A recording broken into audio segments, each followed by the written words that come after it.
Bien, bonjour à tous. En fin de compte, je vais changer. Je vais commencer par la fin de ce que je voulais dire à la conférence, c'est-à-dire sur l'utilité en fait de parler de George Soros aujourd'hui. Je pense que, au vu de la situation, ce qui se passe avec lui, vous êtes au courant qu'il orchestre la crise des migrants. Je vais le développer un petit peu plus. À mon avis, si on se contente juste d'une conférence et qu'ensuite c'est archivé, que c'est juste de l'information et qu'on n'en fait pas une utilisation offensive, ça servira strictement à rien. Donc, à mon avis, il faut faire exactement ce que Wayne Madsen a conseillé. Il y a un article qui a été traduit sur Saker francophone. Il a invité à constituer, partout à travers l'Europe, une task force, plus ou moins, qui s'attaque à Soros à tout moment, sur tous les faits qui peuvent lui être reprochés. Et je pense que c'est ce qu'on doit faire ici en France. Vous avez vu le trailer, je pense, de la conférence, qui est rigolo, un peu avec George Soros en Palpatine. C'est un petit peu ça, puisqu'il déclare « Je suis un homme d'État sans État ». Et il y a Morton Abramovich, de la Carnegie, qui est à l'origine de l'International Crisis Group aussi, qui déclare « Il est le seul particulier aux États-Unis qui ait sa politique étrangère, et il a les moyens de l'amener ». Donc ça vous donne un petit peu une idée de la puissance de ce bonhomme. Mais le problème, c'est que quand on regarde le trailer, c'est rigolo. Mais si vous voyez ensuite les résultats de ce que fait Soros, on se marre pas vraiment. C'est-à-dire que dans les fameuses sociétés qu'il réussit à ouvrir, c'est-à-dire où il fait de l'ingérence, où il renverse des régimes, vous voyez qu'il y a des enfants qui se font massacrer, il y a des pères de famille qui prennent des balles dans la tête quand il y a des snipers de l'OTAN qui font l'Euromaïdan en Ukraine, sur la pulsion de l'International Renaissance Foundation de Soros. Il y a pas vraiment de quoi rire en fait. Et il déstabilise des monnaies, et ensuite il va dire « Oui, mais en tant qu'investisseur, je ne me sens pas responsable des conséquences sociales et économiques de mes investissements. » Et ensuite, de l'autre côté, il va vous dire « Je fais l'open society parce que j'ai assez d'argent, je pense qu'il est temps d'aider les gens et de perfectionner ce qui est imparfait. » C'est un peu comme ça qu'il s'exprime. Donc en fait, quel que soit le nombre de visionnages qu'il y a sur la vidéo, je pense que égalité et réconciliation, vous êtes quand même conscient que vous êtes l'ONG, on va dire de la dissidence, ce qu'on peut recouvrir sous ce terme-là, qui a la plus grosse force de frappe, en France, qui embête le plus le système. Donc je pense que vous devriez essayer de regrouper toutes les bonnes volontés de R pour mener vraiment une grosse guerre de l'information sur cette personne. Vous avez des moyens de faire de la formation, vous avez des moyens de faire de la recherche, de produire des rapports sur Soros, de produire des dossiers. Je vous donnerai quelques éléments de méthodologie que j'utilise. Il y a vraiment de quoi faire. C'est-à-dire, je pense qu'il ne faut vraiment pas s'en arrêter là. Il y a aussi les réseaux sociaux. Vous savez que 65% de l'information aujourd'hui est reprise de Twitter. Pourrissez-lui la vie sur Twitter, mais pas en disant, pas d'attaque à dominem, ou pas sur le coup, oui, l'argent juif de Soros. Vous savez comment fonctionnent les médias. Quels que soient les faits que vous alignez, on va dire, vous faites une attaque sur sa confession, et ceci et cela, et ça sera complètement décrédibilisé, même si à côté vous apportez des éléments tangibles. Donc, à mon avis, vous devriez vraiment essayer de regrouper un maximum d'informations sur lui, au jour le jour, avec ce qui sort. Il y a beaucoup d'informations actuellement qui sortent sur lui. Et Maurice vous en reparlera, par exemple, sur les émeutes anti-Trump que Soros orchestre avec MoveOut.org. Il y a vraiment de quoi faire aujourd'hui, entre autres. Voilà. Donc, il y a vraiment de quoi faire. Vous pouvez essayer de cartographier les ONG dont il est partenaire, celles qui financent, celle où il agit d'une manière ou d'une autre, celle où il a placé ses hommes, recouper les biographies de certaines personnes, montrer qu'il n'est pas très ouvert quand il donne des informations sur des gens avec qui il travaille. Voilà, il y a des choses à faire. Et pour la France, je me focaliserai sur une personne, donc je n'accuse pas directement, mais il y a quand même pas mal de faisceaux d'indices qui laissent entendre que c'est quelqu'un des réseaux Soros. Vous connaissez peut-être, c'est William Bourdon. Donc ce monsieur a travaillé avec Global Witness en Afrique, qui est une ONG Soros. Il y a Pierre Péan qui s'en était pas mal pris à lui dans son livre Carnage. Il est aussi à Human Rights Watch. Il me semble que c'est lui qui a créé Sherpa. Il a été l'avocat de Survie et l'avocat aussi de Transparency International, avec qui l'Open Society est vraiment comme cul et chemise en Arménie. Donc je pense par exemple qu'il y a un gros portrait à faire de lui dans Faits et Documents. Et il y a autre chose qui serait faisable. Je pense à Vincent Lapierre qui fait vraiment des bons reportages. Ce serait d'aller voir par exemple les ONG comme le culte collectif contre l'islamophobie en France, qui est financé par Soros, la Quadrature du Net, qui fait du bon travail, mais qui est financé par Soros, la Fondation Jean Jaurès, financée par Soros, Acted, qui est soutenu par Soros. Que Vincent Lapierre aille voir par exemple ces ONG et leur demande, une fois qu'on a apporté des éléments sur ce que fait Soros, les déstabilisations, les révolutions colorées, les morts qui en découlent, si une fois que ces personnes savent ça, est-ce qu'elles acceptent encore d'être financées par Soros? Qu'on en tire les conclusions et qu'on puisse montrer que ces ONG acceptent de travailler pour quelqu'un qui a du sang sur les mains et en ont indirectement. Oui, j'avais une petite anecdote aussi qui n'est pas très connue concernant Soros, mais qui résume bien son état d'esprit. Donc il est d'origine juive hongroise, et pendant l'occupation de la Hongrie, donc sous le gouvernement Horthy, quand des juifs en fait étaient envoyés en camp, il a collaboré en fait à la spoliation des biens juifs des personnes en fait qui étaient envoyées dans les camps de concentration. Et on lui a dit ça vous a pas posé problème de faire ça. Il fait vous savez, si ce n'est pas moi qui l'avais fait, quelqu'un d'autre s'en serait chargé. En fait voilà, c'est un peu toute sa vie se résume à peu près à travers cette anecdote. C'est même pire que ça, il a rajouté que ça a été la meilleure période de sa vie. Oui, il a dit que c'était la meilleure période de sa vie. Voilà.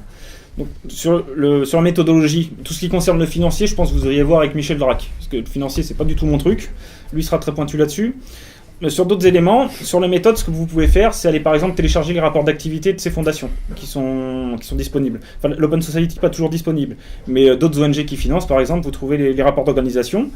Les bilans financiers qui sont très intéressants. Il faut aller directement sur les sites parce que des fois les partenaires, la page partenaire n'est pas marquée. Enfin, le nom de l'ONG n'est pas marqué.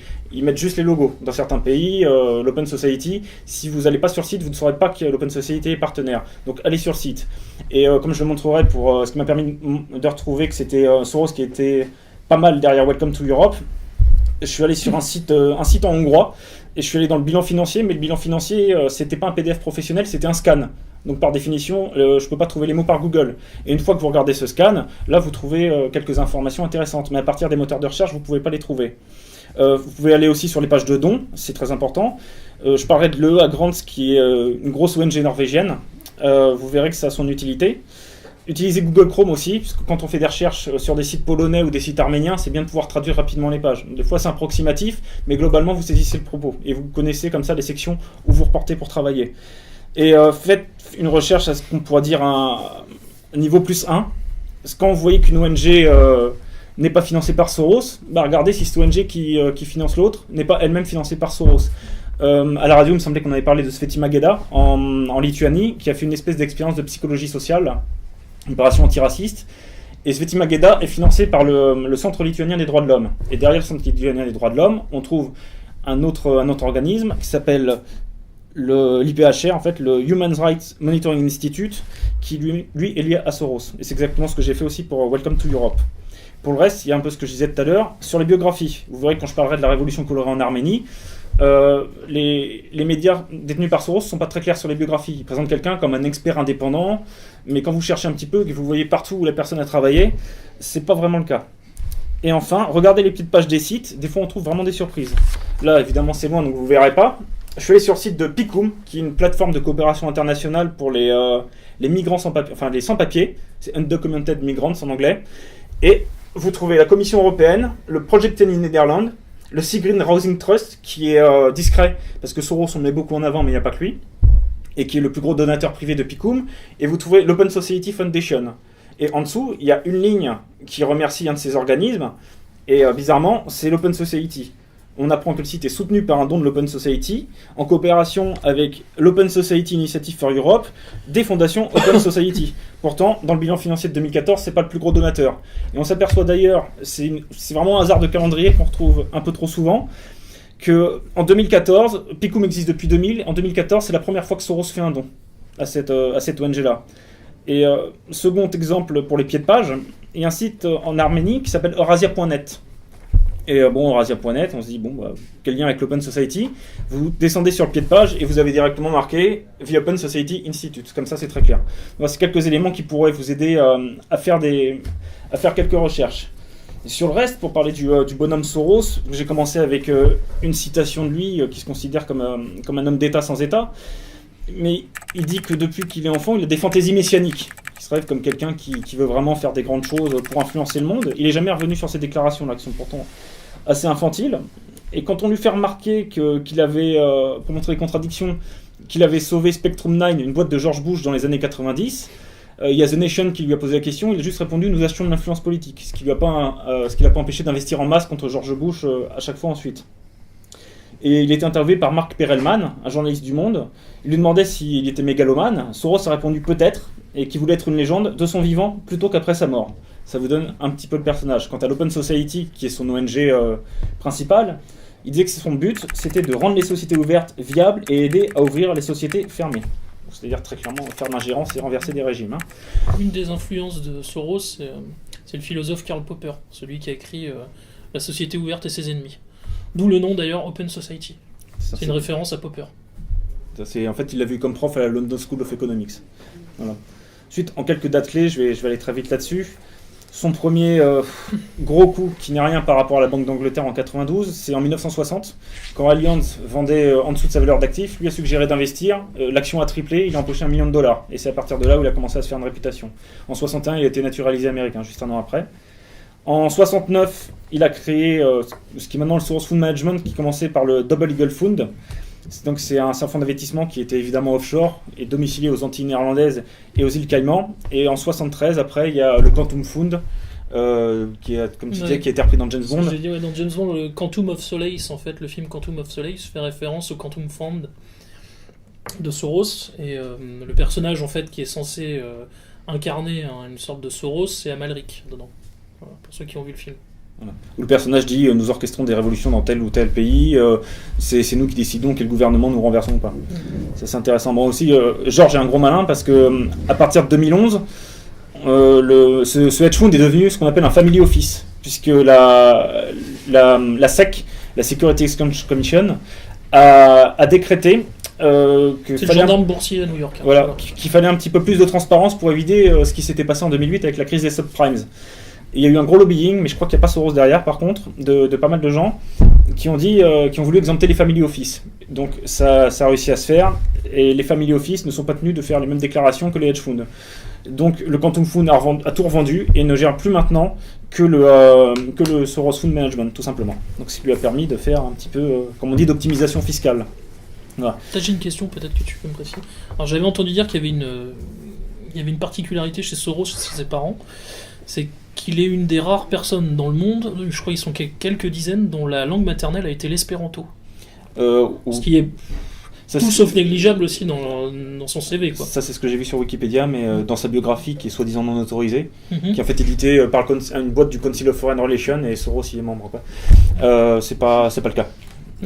C'est pas marqué en tant que tel. C'est repris par Michel Drac. D'accord, et Michel, c'est Michel qui me l'avait dit, voilà. Mais ouais, tout ça, c'est pas sûr, en fait. Ce qui est quand même la langue mondialiste par essence, c'est l'espéranto, du Dr Zamenhof. Et pour revenir sur les dates, en 79, il crée l'Open Society. C'est à partir de là qu'il considère qu'il a assez d'argent et qu'il doit sauver le monde de toutes ses imperfections. En 81, même s'il a perdu de l'argent, il est élu meilleur gestionnaire d'argent au monde par le magazine Institutional Investor. En 92, c'est vraiment le gros coup qu'il fait connaître un petit peu comme un sale type. Hein. Il a fait sauter la Banque d'Angleterre. Et en quelques heures, il a empoché $1 milliard. Donc les Anglais ont appelé ça le mercredi noir. Lui, il a rebaptisé ça le mercredi blanc.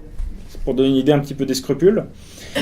Et je passe directement à 2008, qui est l'accession d'Obama au pouvoir. Et ce qui me semble une date très importante, parce que si vous analysez le classement Forbes de la fortune de Soros depuis 2004, vous voyez une bonne évolution. Entre 2004 et 2006, il reste assez pauvre, entre guillemets. Il est seulement à $7,2 milliards. 2007, il passe à 8,5. En 2008, il passe à 9, donc ça reste un peu constant. En 2009, il passe à 11. Obama au pouvoir, et puis ça monte déjà un peu vite. En 2010, il passe à 14. 2011, bon, 14,5. Et en 2011 à 2012, il passe directement de 14,5 à $20 milliards. Donc il gagne 5,5 milliards dans l'année. 2012-2013, bon, il redescend un peu à 19,2. 2013-2014, nouveau saut quantitatif, il augmente de 5,3 milliards de dollars pour passer à 24,5. Et ensuite, ça reste un peu constant. 2015, 24,2. Et 2016, 24,9. Mais bon, ça montre que depuis que Obama a accédé au pouvoir, la fortune a quand même monté de pratiquement 16 milliards de dollars, ce qui est pas mal. Voilà. Et à produire quoi ? Ben rien, il n'a jamais rien produit. Voilà, c'est-à-dire, il y a tel produit. Production est un gros mot là. Voilà. Je vais spéculer sur les patates. J'ai jamais fait pousser une patate, mais je vais spéculer dessus et je vais me faire du pognon dessus sans avoir jamais fait pousser une. Voilà, simplement. En fait, mais c'est ça qui est hallucinant, c'est que cet homme a un pouvoir démesuré. Il a fait énormément de fric à Wall Street. C'est celui qui a fait le plus d'argent. Il a même fait plus que Warren Buffett. Warren Buffett, il prend des positions dans des boîtes assez sûres. Il investit dans Coca-Cola, bon, il sait que c'est tranquille. Soros, il investit compulsivement.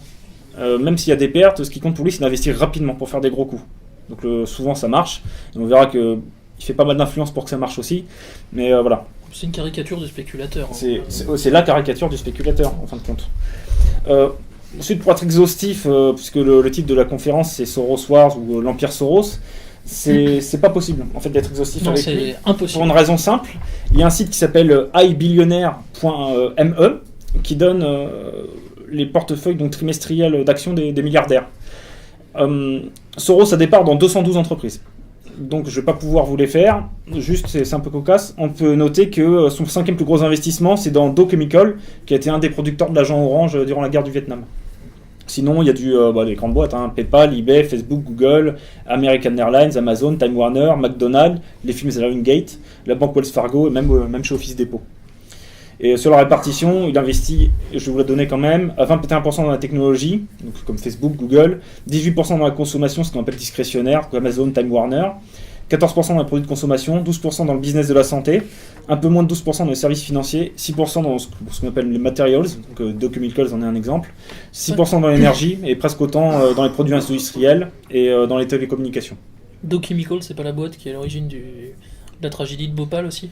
Union Carbide devenu Dow Chemical, je crois. Je me rappelle pas. Je crois que c'est ça. Bon c'est encore mieux, tu vois. Donc on y est. Et c'est pareil pour l'Open Society. J'ai pas tout cartographié, mais déjà tout ça c'est des entreprises, enfin des ONG qui sont liées à l'Open Society. Donc il y en a un nombre incalculable dans beaucoup de pays, mais de toute façon j'aurai l'occasion d'en reparler au fur et à mesure de ce que je vais dire. Il faut savoir par contre que des fois, dans certains pays, les fondations Open Society n'ont pas leur vrai nom. En Pologne par exemple, c'est la fondation Stepan Batory, mais c'est la fondation Open Society de là-bas. Sur les thèmes que je vais aborder, je vais commencer par celui qui est un peu plus sulfureux et sexy, entre guillemets, c'est la crise des migrants. Donc il a été soupçonné d'orchestrer tout ça. Je ne sais pas si vous avez vu sa vidéo qui vaut le détour, qui s'appelle I am a refugee. I am a refugee. I am a refugee. I'm a refugee. I am a refugee. I am a refugee. I am a refugee.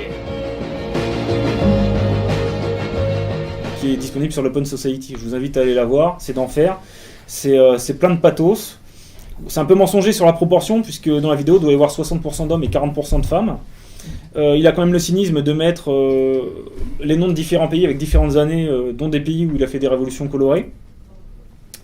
Et ce qui est amusant, allez voir les commentaires sur YouTube, c'est-à-dire que c'est là qu'on voit bien on voit bien la confrontation à la réalité. Il y a plus de pouces baissés que de pouces levés, tout le monde marque propaganda. Donc a priori c'est compris. Et ce qui était intéressant, c'était de voir s'il était vraiment derrière Welcome to Europe. Parce que j'ai fait des recherches sur internet, il y avait un ami qui m'avait aiguillé vers ça, qui m'a dit oui, a priori c'est lui qui est derrière ça. Et j'avais pas réussi à remonter, il y avait beaucoup de soupçons.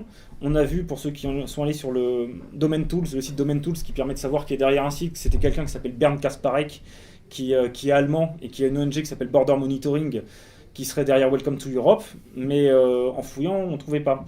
Et en allant sur ce site, Welcome to Europe, petit élément de méthode, allez juste sur la version anglaise, parce que sur la version française, il y a plein de pages qui n'existent pas. Donc le site complet, c'est la version anglaise.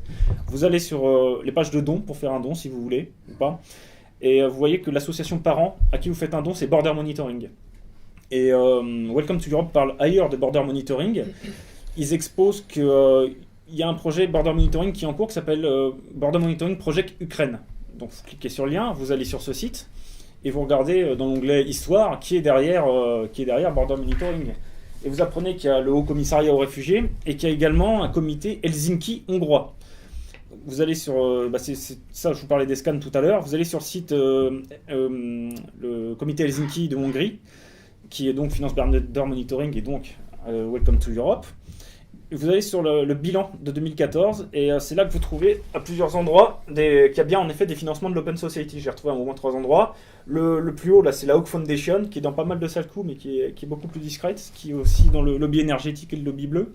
Mais vous avez au moins 3 financements de l'Open Society. Donc c'est en effet Soros qui influe pas mal sur Border Monitoring et Welcome to Europe. Et un autre élément en appui de ça, si vous allez sur le site Border Monitoring, il y a des rapports, il y a 1 à 2 rapports annuels sur cette ONG, sur un pays particulier, pour voir quelle est la situation des migrants à ce moment donné. Vous avez la Bulgarie, vous avez l'Italie, vous avez la Hongrie je crois qu'elle y est 2 fois d'ailleurs.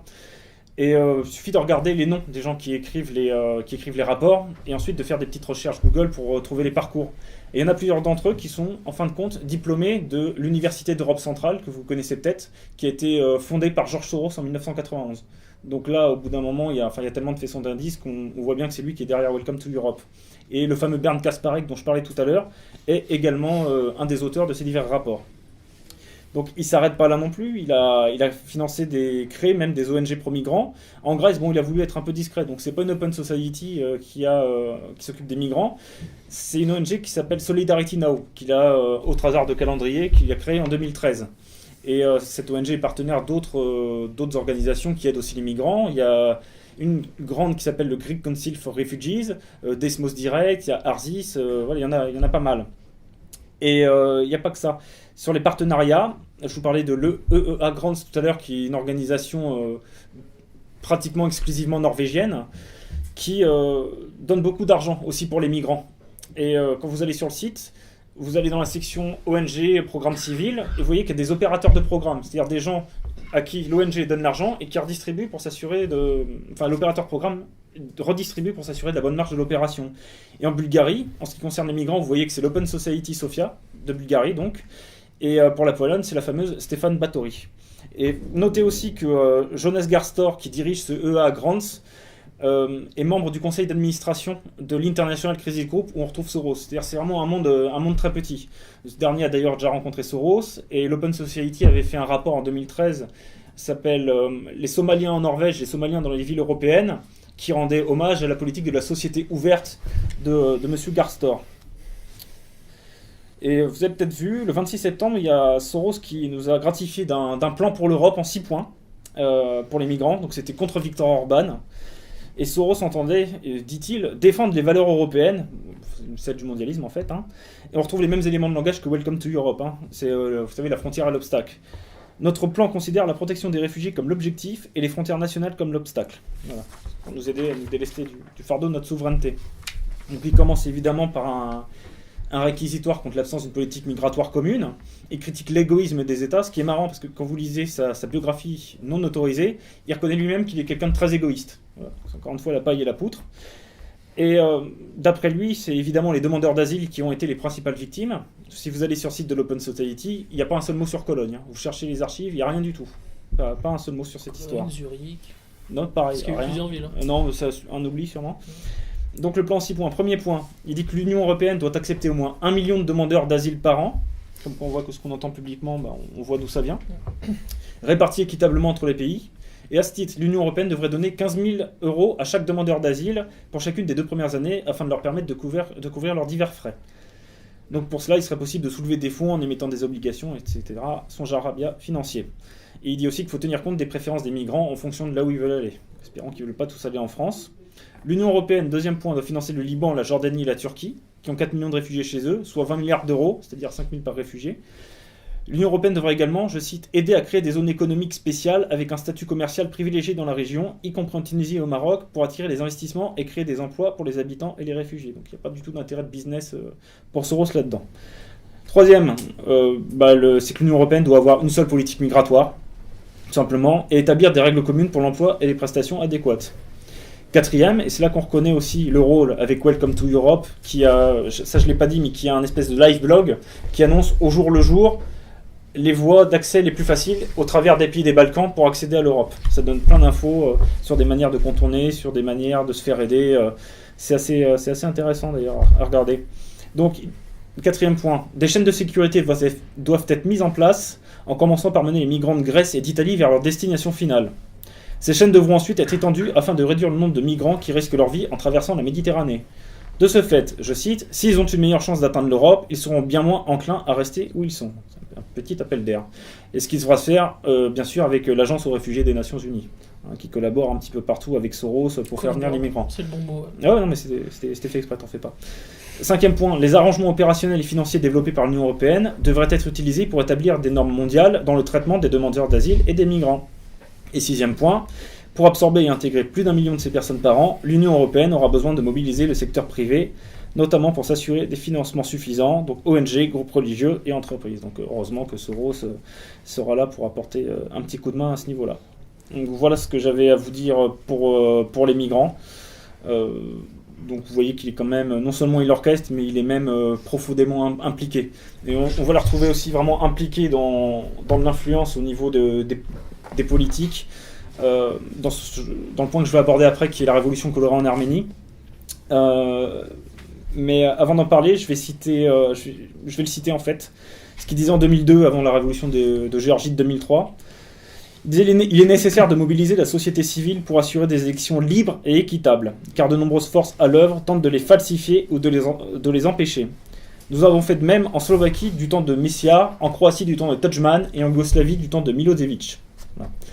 Et à la fin de mon intervention, je parlerai de l'Afrique, et les Africains sont aussi très conscients de ce que fait Soros. Il y a le journal d'Afrique qui nous dit « Le modus operandi est toujours le même, s'appuyer sur les revendications légitimes des peuples opprimés et révoltés pour avancer des politiques chères à la démocratie du marché. Pour ce faire, on fait des yeux doux à des groupes de la société civile, le mettre entre guillemets aussi, ayant pignon sur rue. Un merveilleux travail de cooptation est entrepris pour gagner les cœurs et les esprits de certains activistes ciblés. En apportant leur concours financier à différentes associations ou mouvements africains, les fondations de George Soros et certaines ONG occidentales mènent de facto des actions d'ingérence dans la vie sociopolitique et économique des pays dans lesquels elles opèrent en vue d'orienter les décisions en fonction de leurs intérêts. » Donc, à ma demande, Manu, il y a quelques jours, avait mis en ligne un excellent article de Joaquin Flores, qui avait été traduit par Saker francophone, qui analysait la révolution colorée en Arménie, sous le prétexte de l'Erevan électrique, donc l'augmentation des prix des réseaux électriques d'Arménie. Si vous ne l'avez pas lu, je vous invite à le lire. Il décrypte vraiment de A à Z toutes les méthodes des révolutions colorées. Donc je ne reviendrai pas dessus, là je vais juste m'attacher à voir le rôle que Soros a joué, que les ONG de Soros ont joué dans la révolution colorée. Ou dans la tentative, en tout cas, de renverser le régime, puisque ça s'est pas fait, et puis ça leur a pas trop plu. Parenthèse, opération qui pue la révolution colorée actuellement, c'est ce qui se passe au Brésil contre Lula et Dilma Rousseff. C'est exactement les méthodes, les techniques des révolutions colorées sorosiennes. Mais vraiment. Ils ont essayé en Pologne aussi, mais ça n'a pas trop marché. Ça n'a pas pris. Et il y a un autre, c'est pas un article qu'ils avaient fait, sinon c'est un car francophone, mais ils avaient fait une petite compilation des logos de toutes les révolutions colorées. Donc à chaque fois il y a un point. Le fameux point. Ouais. C'est notre porc, ça. Ouais, sauf au Sénégal où Soros file un coup de main avec une association qui s'appelle Y'en a marre. Mais il y a une photo qui a été prise où on voit lui et Chris Stone, son directeur, avec un beau t-shirt Y'en a marre au milieu des Africains. Donc l'ONG a un peu de mal à se justifier là-dessus. Mais elle a reconnu que Soros a apporté son aide, avec notamment aussi Oxfam, qui est une autre ONG qui bosse avec Soros, je montrerai les liens tout à l'heure. Donc ça remonte pas à 2015 non plus en Arménie, ça a commencé dès 2013. Et déjà à cette époque, Chris Stone, donc comme je vous le disais, qui est directeur de l'Open Society maintenant, avait écrit un article qui s'appelle « Un printemps arménien », point d'interrogation. Si vous êtes familier avec le storytelling, on retrouve tous les éléments de pathos qu'il y a dedans. On croirait lire un roman. Je vais vous lire sa petite citation.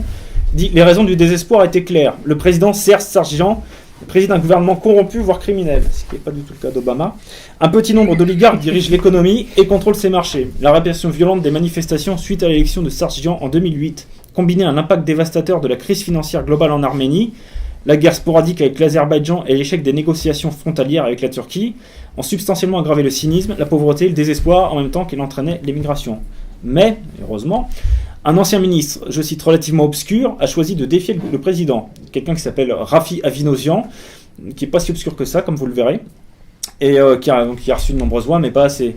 Mais ensuite, on vous fait la petite méthode du doute classique du storytelling, et Stone dit « De nombreux Arméniens sont convaincus que le président élu fut battu. » Et depuis, bien sûr, les foules sont galvanisées spontanément, il y a des étudiants, il y a même une association de femmes, etc. etc. Et puis le rôle de l'Open Society Arménie là-dedans, Stone dit bien que ses membres débattent avec inventivité de la manière de lier leur agenda politique pour une société plus ouverte à la nouvelle énergie des mouvements sociaux qu'ils déferlent dans la rue. Donc c'est du Palo Alto à 200%, mais en fait c'est comment faire en sorte que ça soit l'Open Society qui dicte le changement de régime. Donc le fameux Rafi Afinosian, est-ce qu'il est obscur ? Là c'est un Arménien qui est né américain. Il a fait ses études dans les universités américaines, donc ça s'aggrave. Il est fondateur de l'Armenian Center for National and International Studies, dont tous les partenaires sont exclusivement américains. En 2001, il a fondé la National Citizens Initiative, qui a déjà participé à au moins un événement des réseaux Soros. Qui est National Citizens Initiative. et qui était organisé aussi par l'Open Society de Géorgie, Et l'Eurasia Partnership Foundation, qui comme son nom ne l'indique pas, est financé par l'Open Society. Et il a participé à un autre aux côtés de la directrice de l'Open Society d'Arménie et d'un membre du centre sur la mondialisation et la coopération régionale, je crois que c'est le nom complet, qui est financé par l'Open Society, c'est arménien, et un autre meeting de la société civile qui était financé par l'ANED, donc c'est une espèce de société écran des services de renseignement américains, où Soros se file également un billet. Voilà, donc le mec est pas si obscur que ça. Pour vous montrer un petit peu la tentative d'influer sur la réforme constitutionnelle qui a eu lieu en Arménie le 6 décembre dernier. Et je vais juste vous citer 2 événements avec les orateurs pour revenir sur ce que je vous disais sur les biographies de tout à l'heure. Et ensuite un article des médias qui sont contrôlés par Soros pour vous montrer qu'ils sont en fin de compte très obscurs sur les biographies des personnes qu'ils invitent. Donc il y a quelqu'un qui est Michael Danielian, qui a intervenu le 14 juillet 2005 sur une conférence Électrique Erevan, leçon pour la liberté d'assemblée et la culture civique en Arménie. Et donc ce mec-là a reçu de la part de l'ambassade américaine en Arménie le prix du défenseur de la liberté. Et, il est membre fondateur de l'Armenian Helsinki Association, qui a pour partenaire l'USAID et une boîte qui s'appelle Counterpart International. Dans cette boîte, il y a quelqu'un qui s'appelle David Holiday, qui est cadre de l'Open Society, et qui fut le président de cette boîte pour l'Ouzbékistan et qui a aussi travaillé avec l'USAID, donc aux sociétés écrans des services secrets. Feuille de vigne de la CIA, ouais. Voilà, exactement. Autre intervenante, Larisa Minassian, qui est directrice de l'Open Society d'Arménie, ce qui n'est pas étonnant vu que c'est l'Open Society qui organise. Svitlana Valko, qui est du bureau ukrainien, donc on voit pas le rapport, de l'International Partnership for Human Rights, dont je parlais pour la Lituanie, et membre de sa mission de surveillance en Arménie. Et 3 des 4 donateurs actuels de l'IPHR donc sont l'Union Européenne, l'ANED et l'Open Society. Simon Papouachvili, qui est modérateur du débat et qui est coordonnateur de projet à la fameuse IPHR. Et enfin, vous retrouvez Iskra Kirova, qui est analyste politique à l'Open Society. Donc il n'y a pas beaucoup quand même de sociétés civiles et ça fait un petit peu endogame. Deuxième événement, c'était avant l'audit qu'il y avait eu sur ce fameux scandale des réseaux électriques d'Arménie. Et l'Open Society, enfin le Partnership for Open Society Initiative, l'Open Society, c'est un de ses projets, avait invité des journalistes, des membres du gouvernement, des membres de la société civile, en fait tout le monde, à venir participer pour débattre du projet et voir quelles réformes, quels amendements constitutionnels seraient amenés pour le 6 décembre. Et là encore une fois, c'est assez frappant quand vous regardez qui est partenaire. Donc le modérateur, c'est quelqu'un du Partnership for Open Society, ce qui est assez normal. Artak Manoukian, qui est présenté comme un expert indépendant, un économiste. Donc dès qu'il y a marqué expert indépendant, il faut aller chercher, parce que les mecs sont jamais indépendants. Donc on cherche, on voit que c'est un ancien de la Banque mondiale, de la Banque asiatique de développement, et qui travaille depuis 2008 pour le chapitre arménien de Transparency International, dont l'Open Society relaye favorablement les rapports de lutte entre guillemets pour la transparence et contre la corruption. Et quand vous regardez qui est le plus gros donateur de Transparency International en Arménie, c'est l'Open Society. C'est là-dessus que je vais revenir sur William Bourdon en France, que je pense que c'est quelqu'un une personne centrale des réseaux Soros. Il travaille avec Transparency International. Et si vous reprenez récemment ce qui a été fait, je ne sais pas si vous avez suivi les débats sur les lanceurs d'alerte, il y a le député Yann Galu qui a soumis un plan en 16 propositions. Vous comparez ces 16 propositions aux propositions qui ont été faites dans un rapport de Transparency International en 2013 qui remercie l'Open Society et la Stéphane Batory Foundation, entre autres. Il y a 14 des 16 points que vous retrouvez dans les propositions de Yann Galu. Donc vous voyez l'influence même au niveau législatif français. Où en étais-je ? Donc je continue. David Arutunian, qui est un homme politique arménien qui a relayé favorablement sur un site qui s'appelle El Ragir, LRAGIR, qui est un site de l'Open Society. Encore une fois, il faut se reporter au pied de page. Robert Nazarian, ancien ministre de l'énergie. Donc j'ai fait des recherches, j'ai vu qu'il y avait une Lilith Nazarian qui était coordinatrice de programme pour l'éducation nationale à l'Open Society, mais des Nazarians, je pense qu'il y en a plusieurs en Arménie, donc j'ai pas réussi à recouper le lien familial malheureusement. Et il y a Yervan Zakarian, ancien maire d'Erevan et actuel ministre de l'énergie et des ressources naturelles. Donc on voit qu'il y a quand même beaucoup de liens avec l'Open Society.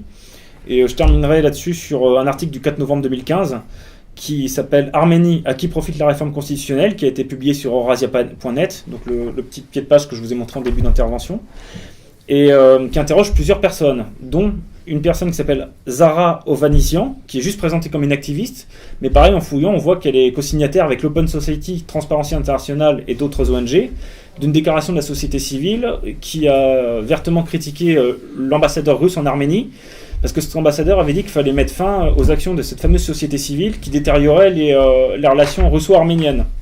Donc sans craindre le grotesque, le collectif a osé écrire qui considérait de telles déclarations comme une violation des normes diplomatiques, aussi bien qu'une interférence flagrante dans les affaires intérieures de l'Arménie et une tentative classique d'attaquer la souveraineté de la République d'Arménie. Je pense qu'ils se bidonnent les mecs des fois en écrivant ça en fait.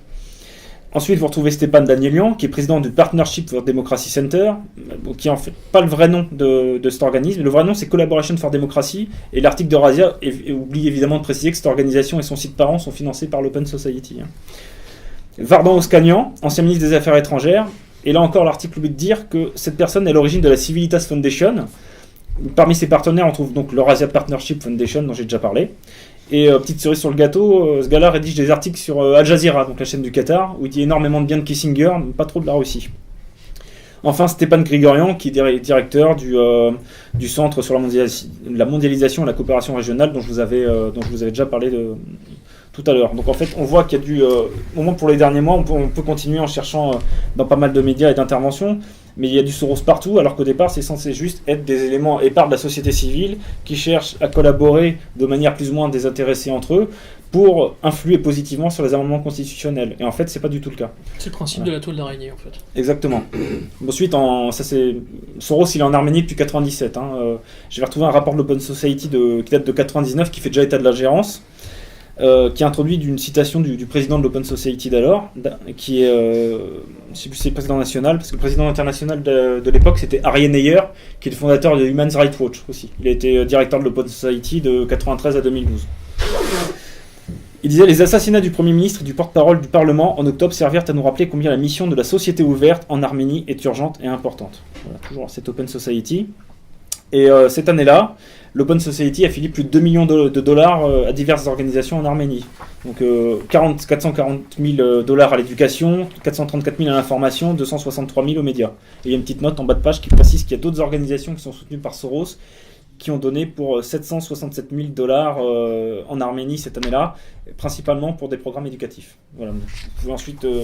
l'Arménie, c'est pas le plus sexy, mais vu que Joaquin Flores avait déjà exposé cette méthode de révolution colorée dans la rue, l'idée c'était de montrer un petit peu ce qui se passe dans les coulisses et l'influence de l'Open Society.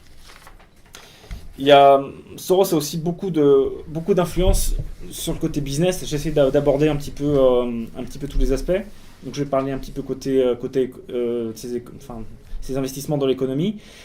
Il investit beaucoup dans le business énergétique. Donc pour des raisons de temps, je ne vais pas vous parler du pétrole, mais il faut savoir qu'il a fait une grosse campagne de désinformation, d'attaque en réputation contre Halliburton, une grosse entreprise de BTP et d'exploitation pétrolière qui est un des poids lourds du Nasdaq de la bourse.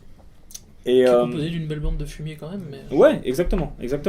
Mais ce qui est bizarre, encore une fois sur les calendriers, décidément, il y a de ces complots, c'est que il y a le Revenue Watch Institute de Soros qui a fait un rapport qui s'appelait, je ne me rappelle plus le nom, qui est sorti en septembre 2004 qui incriminait Halliburton. Vous vous rappelez, Halliburton de 95 à 2000 était dirigé par Dick Cheney, qui était le vice-président de Bush. Donc c'est un moyen de taper Bush. En 2004, Soros a dépensé 24 millions de dollars contre Bush pour la campagne. Et donc le rapport sort en septembre 2014, et bizarrement l'élection a lieu le 2 novembre. Donc c'est encore évidemment un hasard de calendrier. Mais là, pour des faits plus d'actualité qui concernent également la France, je vais parler plus du business climatique dans les énergies propres et renouvelables. En 2009, Soros a dit qu'il investirait dans la Climate Policy Initiative, qui est encore une fois une ONG, à raison de 10 millions de dollars par an, sur 10 ans, ce qui fait pas mal. Et si vous regardez quel est le patron de cette ONG, c'est Stewart Pepprin, donc qui est membre du bureau directeur, et qui est président émérite du Soros Economic Development Fund et un ancien vice-président exécutif des fondations Soros. Voilà. On n'est jamais mieux servi que par soi-même. En septembre 2014, vous avez un groupe d'hommes d'affaires qui a fait un gigantesque emailing pour appeler à soutenir le plan agressif d'Obama contre le charbon. Le charbon, je vais en parler après parce que ça nous concerne aussi. Et derrière, on a vu qu'il y avait un comité qui s'appelle OFA, Organizing for Action. Donc il n'y a pas Soros derrière. Par contre, ce comité est financé par Democracy Alliance, qui lui est très largement financé par Soros, et qui avait fixé Organizing for Action pour une de ses priorités de cette année-là. Et donc ils ont invité à soutenir Obama contre le charbon, à mettre en avant le business des énergies propres, le business des énergies renouvelables, ce qui a marché. Hein. Et cette CPI, cette Climate Policy Initiative, a été très influente à la COP21. Je ne sais pas si vous avez suivi un petit peu la COP21, qui était juste une énorme opération d'influence contre le charbon et rien d'autre. Pendant 8 jours sur 15, c'est-à-dire la moitié du temps, la CPI est intervenue. Il y a eu aussi Acted, la fondation George Soros, comme j'ai dit, qui sont partenaires de l'Open Society, qui sont intervenus. Et à quoi ça aboutit? Par exemple, pour la France, il y a Valls et Royal qui ont dit qu'ils mettaient fin aux subventions pour l'exportation de centrales à charbon, voilà, ce qui impacte pas mal en fait notre économie. Il y a la CPI s'est félicitée des décisions qui ont été prises. Il y a son directeur exécutif qui s'appelle Thomas Heller qui a dit que c'était un bon compromis pour un bon accord pour le climat et la croissance. Bon, cette personne, je précise, est membre du comité consultatif du Revenue Watch Institute de l'Open Society. Voilà, une fois de plus. Donc, encore une fois, Soros va financer une initiative, et si on ne cherche pas, parce que les journalistes n'ont pas l'habitude de chercher, on ne sait pas que ce truc-là est complètement noyauté par des gens qui bossent avec Soros. D'ailleurs, elle a mis au point un autre site qui s'appelle The Global Landscape of Climate Finance, c'est donc une émanation de la CPI, et qui se présente comme l'inventaire le plus complet sur les investissements existants sur le changement climatique. Si vous êtes un peu familier de tout ce qui concerne la guerre économique, vous savez que dès que vous avez l'information plutôt que l'autre, enfin c'est même basique, hein, c'est là où vous arrivez à avoir des avantages concurrentiels. Je vais revenir sur le charbon. Pourquoi cette guerre contre le charbon ? Vous avez dû voir que nous, EDF, ça a vraiment impacté EDF. Alors, on aime ou on n'aime pas cette entreprise, mais c'est quand même une entreprise qui est financée à 85% sur deniers publics. C'est un outil de puissance de la France. C'est vraiment gigantesque. C'est un acquis du CNR. C'est un acquis du CNR. Et de début 2015 à fin 2015, l'action d'EDF a chuté de moitié. Là, on a appris que le directeur financier avait décidé de démissionner, que EDF est en état de quasi-faillite, et qu'il y a 3500 emplois qui seraient pas renouvelés cette année. Voilà, donc comme quoi, qu'on aime ou qu'on n'aime pas EDF, voilà l'impact sur les emplois et puis sur les gens qui cherchent du boulot, quoi. Mais l'intérêt de Soros de contribuer à taper sur le charbon, c'est pas évidemment pour sauver le climat, puisqu'il avait dit que le charbon c'était une balle fatale pour le climat.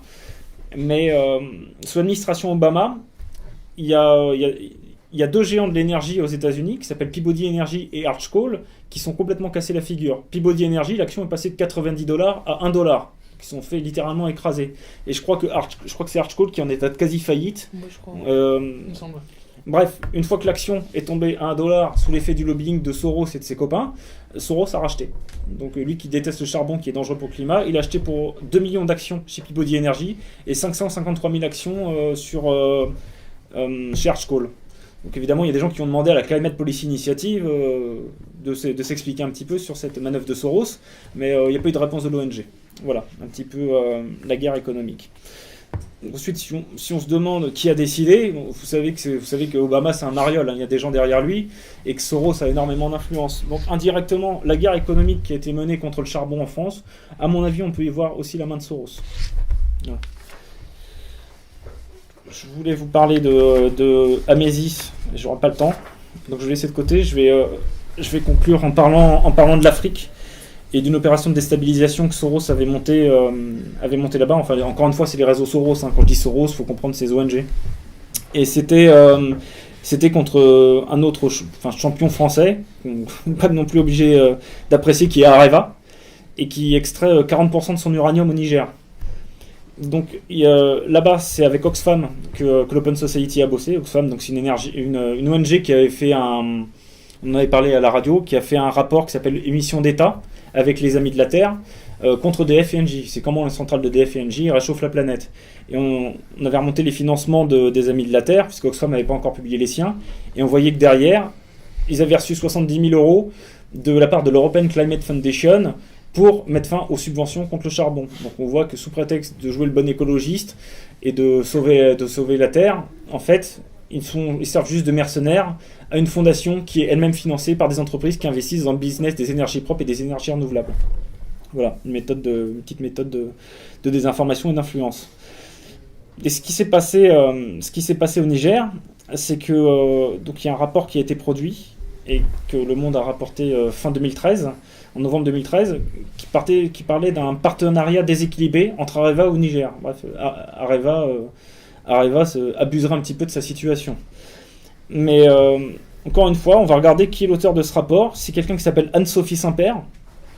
Et en recherchant un petit peu, on voit qu'elle est membre d'Oxfam, évidemment, du chapitre indien d'une fondation qui s'appelle Samata. Donc le site est complètement pourri, hein, mais il est en très mauvais état. Mais quand vous allez dessus, vous voyez qu'il remercie quand même l'USAID et l'Open Society.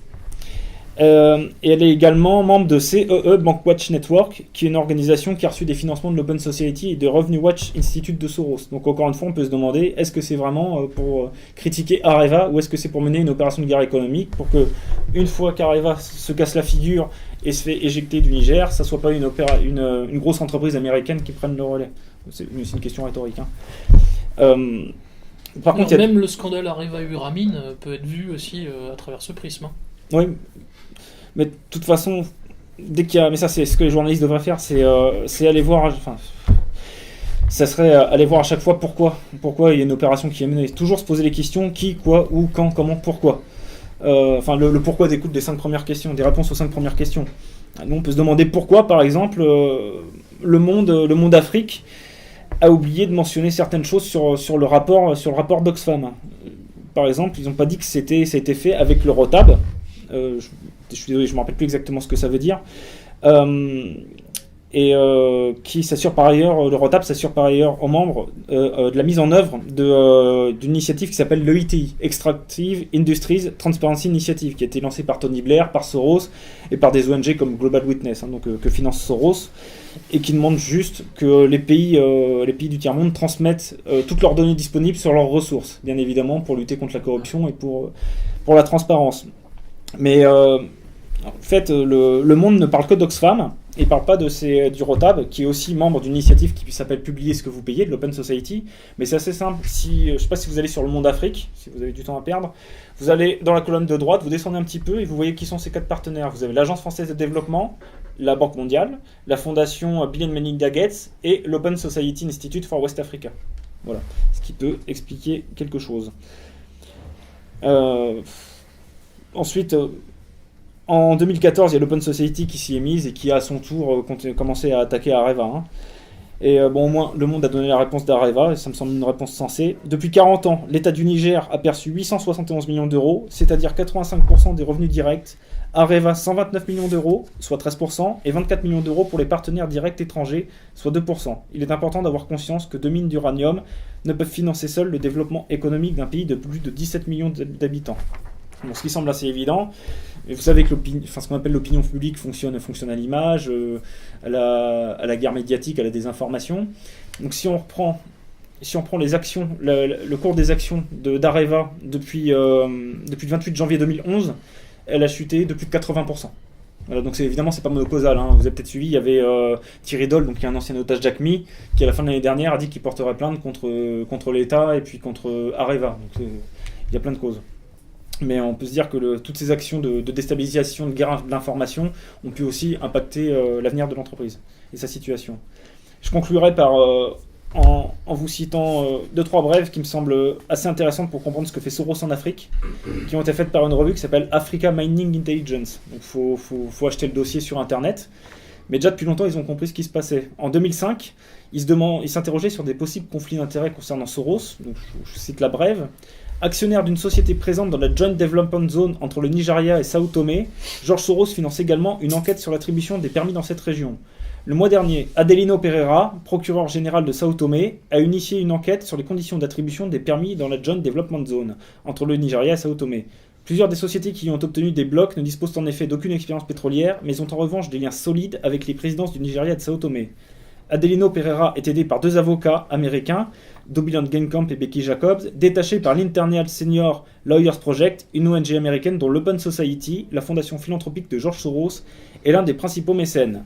À Sao Tomé, Soros a déjà financé les travaux d'un groupe d'experts américains mis en place par Jeffrey Sachs, directeur directeur du Earth Institute de Columbia University, qui avait conseillé le président Frederick Menezes sur l'utilisation des revenus du pétrole et de la législation pétrolière. L'enquête du procureur général de Sao Tomé pourra cependant mettre les activités philanthropiques de Soros en porte-à-faux avec ses investissements. Principal financier de l'enquête, Soros détient également, via le Soros Fund Management, 3,99 millions d'actions du groupe pétrolier américain Pioneer, qui est actionnaire du bloc 2 dans la Joint Development Zone et devrait donc être visé par les investigations d'Adelino Pereira. En 2009, cette revue publie un article qui s'appelle « George Soros cible les opérateurs katangais ». Donc, spécialisé dans la veille des industries extractives en Afrique, le Southern Africa Resource Watch, financé par l'Open Society for Southern Africa, oui, parce qu'il y a Oziwa pour West Africa, il y a Oziza pour South Africa. Pas de confusion. Pas Aziza, non. Financé par l'Oziza, veut de nouveau peser sur la renégociation des contrats miniers au Congo-K. Une vingtaine d'activistes de la société civile congolaise, emmenés par Claude Kamemba, directeur du Southern Africa Resource Watch, donc SARW, se sont entretenus fin mai avec le ministre des Mines et le gouverneur du Katanga. Voilà. Ce n'est pas la première fois que la SARW s'invite dans le délicat dossier de la révision des contrats miniers congolais. L'Observatoire avait déjà apporté ses conseils à la commission créée le 20 avril 2007 pour passer en revue les conventions. Dans le cas présent, Claude Kamemba a milité pour l'inclusion dans les contrats de nouvelles obligations en matière d'action sociale. Et enfin, début 2011, un petit article qui s'appelle « Soros fait ses emplettes ». Déjà partenaire de Perenco, Adasorix et Oando pour racheter les actifs de Shell dans le delta du Niger, l'investisseur George Soros s'intéresse également aux prospects pétroliers au Maroc. Soros Fund Management LLC vient de prendre 22,62% dans Sunleon Energy, la junior de l'homme d'affaires irlandais Oisin Fanning. Au Maroc, Sunleon développe notamment le projet de schiste bitumineux, c'est bien pour la planète, de Tarfaya, dont les réserves potentielles sont évaluées à 22 milliards de barils. J'ai oublié de vous dire tout à l'heure, les réserves de Peabody Energy et Arch Coal sont évaluées à 11 milliards de tonnes, ce qui constitue des centaines de milliards de dollars. Le petit intérêt de Soros d'avoir racheté des actions. Parallèlement à ses investissements personnels dans le secteur pétrolier africain, Soros finance également plusieurs ONG qui militent pour une redistribution des revenus de l'exploitation des matières premières, voire conseillent les gouvernements. Africa Mining Intelligence a ainsi révélé dans sa dernière édition que l'Open Society Institute et Revenue Watch Management, deux ONG épaulées par Soros, conseillaient le nouveau gouvernement guinéen sur sa réforme du secteur pétrolier et minier. Voilà, ce qui est marrant quand on sait qu'en 2008, Soros avait osé déclarer qu'en Afrique, l'Inde et la Chine se comportaient comme des néocolons. Voilà. Je terminerai là-dessus. Je vous remercie.